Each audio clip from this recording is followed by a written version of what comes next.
Viewers, ఈరోజు నేను వైజాగ్ వచ్చానండి. వైజాగ్లో చూడండి ఎంత మంచి ప్లేస్, నాకు బాగా ఇష్టమైంది ఇది. అండ్ బీచ్ రోడ్లో మా వారికి కొంచెం పన్ను నొప్పిగా ఉందని చెప్పేసి గీతం హాస్పిటల్కి అయితే వెళ్తున్నామండి. సో పక్కన బీచ్ పక్కన ప్లేసెస్ అవి నాకు చాలా బాగా నచ్చాయి. వాటిని అన్నింటినీ కూడా వెంటనే షూట్ చేశాను. చూడండి ఇలాగా ఈ విధంగా బైక్ రైడింగ్తో మేము గీతం హాస్పిటల్కి అయితే వచ్చేసాము. సో ఇదండి, ఇది గీతం హాస్పిటల్, డెంటల్ హాస్పిటల్ ఏరియా ఇది. అండ్ టోటల్ హాస్పిటల్ కాదు, ఓన్లీ డెంటల్ హాస్పిటల్ మాత్రమే ఇది. సో మేము వచ్చేసరికి ఈరోజు ఏంటంటే ఇక్కడ ఎంఎస్ఎంఈ సమ్మిట్ అనేది జరుగుతుందండి. సో మేము కూడా అక్కడ స్టాల్స్ అనేవి పెట్టారు. చూసారా, వక్రతుండ మహాకాయ.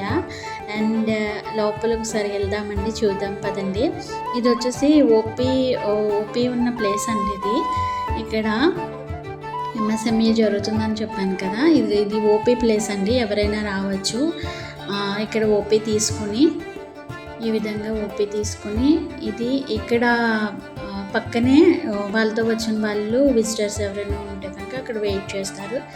చూడండి ఇక్కడైతే డాక్టర్స్ చెకప్ అనేది చేసి ఇంకా వేరే డాక్టర్స్కి రికమెండ్ చేస్తారు. అలాగే అక్కడ ట్రీట్మెంట్ అనేది కూడా చేస్తారు. ఏ విధంగా చేస్తారు ఏంటి అనేది లోపల చెప్తారండి. ఎంఎస్ఎంఈ సబ్మిట్ అని చెప్పాను కదా, ఆ సబ్మిట్లో డిఫరెంట్ స్టాల్స్ అయితే పెట్టారండి.